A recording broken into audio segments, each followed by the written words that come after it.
Hey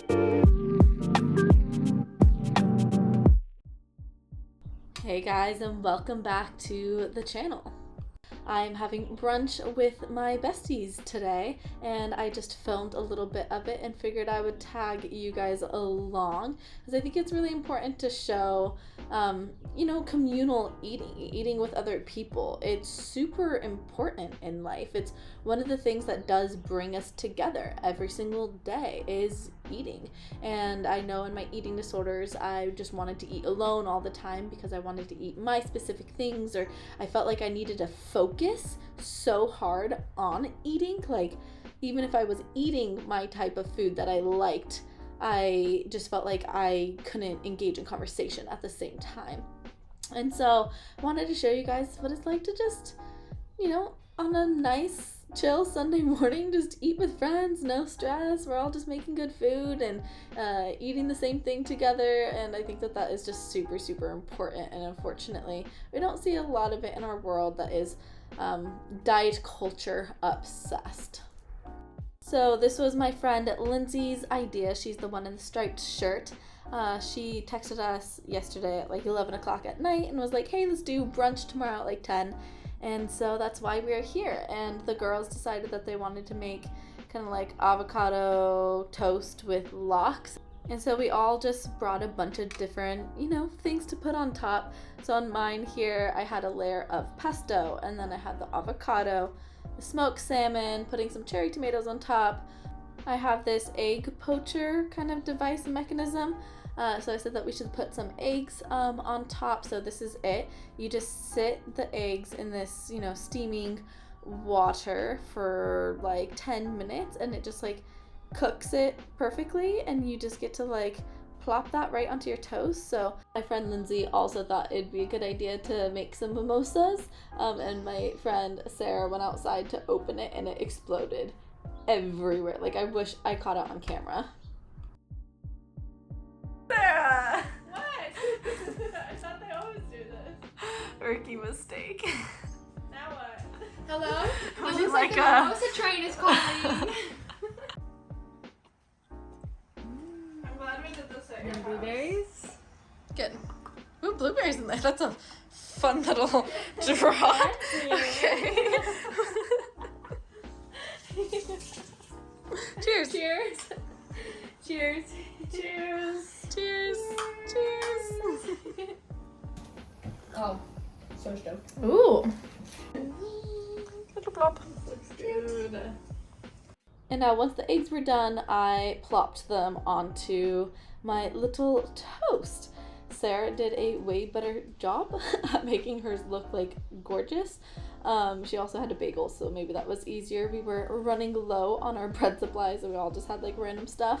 But it turned out so yummy, like so delicious. Like, look at this stuff. Oh, what a good little brunch. So good. Ooh. I don't even know how to start with this thing. No. Alright, this is the one that broke, so. Stuff it in there. Cheers, guys. Cheers. Mmm. Apple tea. I've been really into like bagels with lox and stuff lately. Mm-hmm. Ooh, I like the onions. Mm-hmm. Mm. Mm-mm-mm. I do kind of want that on the egg thing. Mm. Wow. Mm-hmm. Very good. We sat out here for a very long time and chatted about a lot of things. I am not putting any of the audio in this video because we literally just chatted about boys the whole time, to be honest. But that is what we girls do when we're all together. Afterwards, of course, Sarah had to bring out the Nutella and a bunch of strawberries and blueberries, so we had a lot of that. So now the point of me sharing that video from yesterday was, again, to share how important it is to eat with others. I feel like the dinner table or the brunch table or the lunch table is often the place where I really connect with other people. And it's really sad to me that I spent 11 years of my life just running away from social events that involved food because I was afraid of the food there. And when I studied public health at university, I learned that the one thing that really matters most in populations, as far as like the population's health, is the level of community that they have.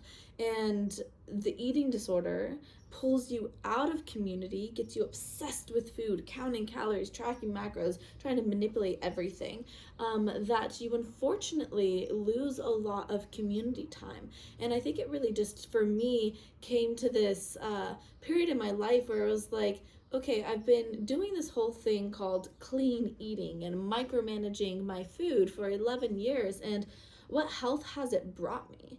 And is eating this, perfect combination of food actually improving my health? And I really came to the conclusion that it wasn't. And in fact, it was, sorry, there's like a fly here.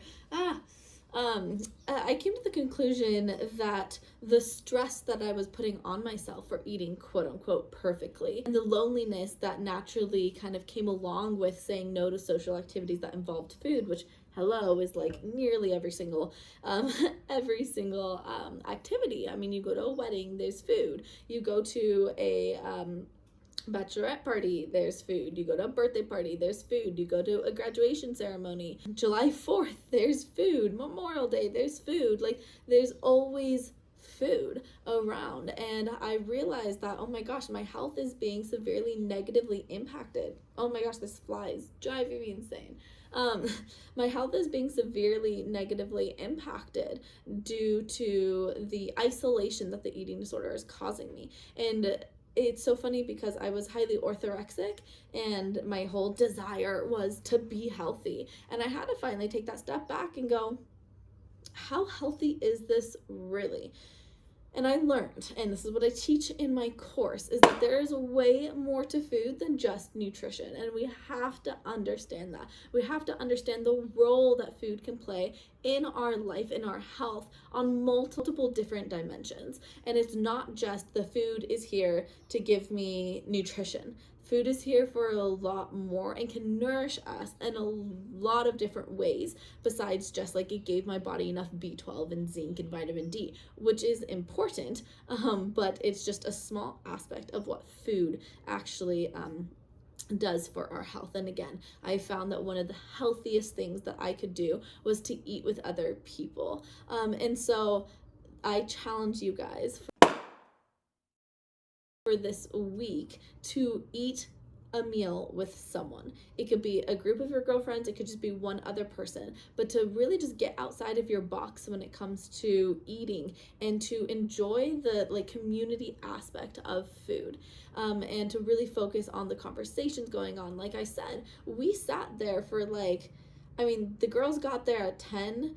We didn't pack up until 3. Like, we didn't leave the table till 3. We're just chit-chatting away. We got more snacks. We brought out the blueberries and the strawberries with the Nutella. And, like, we're just sitting there and having a good time. And it's super, super, super healing to take those moments out of your life. So that is my challenge for this week. If you are going to take me up on that challenge, then please comment down below, challenge accepted. And then I would love if you took a picture of like you eating out with friends or whatever it is, and you come back here in a week and you post that picture in the comment section down below. I do a food challenge in the Get Your Flowing course every single Sunday. It's a new challenge that I come out with because I understand how important challenges are to recovery. If there's no challenge, there's no change. You're not going to get to the place of recovery by continuing to do all the things that you were doing and not creating any actual behavioral changes. And I see this a lot with a lot of people, is that they try and just like mentally recover. And this is just a reminder that you can't just think yourself to recovery. You really, really, really need to take those steps forward, those behavior shifts and changes in order to actually truly heal. So you might be sitting here being like, oh yeah, I talk about how important food freedom is all the time, but like, do you actually live a life of food freedom? That's two very, very, very different things. And I know I preached that type of stuff for years when I was in my quasi recovery before before I actually went all in and started really actually living that, and that was when I actually really healed myself. So one last thing before we go here, guys, if you have been interested in joining the Get Your Flow On course, which is my signature course to help you heal your relationship with food and body and exercise, and of course, if you've lost your period, that is a big side effect of this as well. And it is a 10-module course, really juicy, in-depth discussions on like digestion and recovery, on edema and waking, on body image, on diet culture, on like so many things to really help you through this process of rewiring your relationship to food and body. And then of course you have the Get Your Flow On course community, which is almost 60 women now at the time of this filming. We're increasing every day. The course has been out just for a couple months. But there's like 60 plus amazing women in there who are there all the time. They're super supportive, they're super welcoming, they have great insight. A lot of them are a little bit further along in the journey, you know, compared to the new people who come in, and it's really cool to see them kind of solidify their recovery via teaching it to others. And of course I'm there monitoring and mentoring everyone in the group, and we do group lives, group coaching, all of that. So if you were like, I need the support and I really need the direction and the mentorship and the guidance, and I need to actually take this seriously, investing in yourself and investing in programs and coaching and stuff like that is that thing that can get you to actually buckle down and start working on it, instead of being like, tomorrow I'm going to do this. Well, you put money down to work on your recovery, and trust me, you're like, I'm not waiting till tomorrow, I'm doing it right now. I put money down. And so it really is a powerful thing when you choose to invest in yourself and in your recovery. And you know, recovery is the best thing that ever happened to me. All the girls in the course who are literally messaging me being like, so by the way, food's not challenging anymore, and these food challenges, like, I just, like, sure, I'll do that 5 times in a day. I don't care. Like, it's not a challenge to me. Perfect. That's what this is designed to do, to get you to not fear food anymore. Anyways, I'd say that I and all of them are like, yeah, recovery is so worth it. So absolutely worth it. One of the most beautiful things you'll ever go through. So you can email me, contact.flowwithchloe@gmail.com, if you want to get the discount codes. You could also just send me a DM on Instagram. That's like a little faster way to get to me, and I'll send you the codes. It ends June 30th. No ifs and buts. It ends June 30th, and then the price for the course will be rising. And so you do want to make sure that if you are like, I want to get into this, I'd get into it now at the discount. If not, come and pay later in July and August. But it will be pricier at that point. So I hope you guys have a beautiful day, and I will see you in my next one. Please subscribe, like the video, and mwah, love you.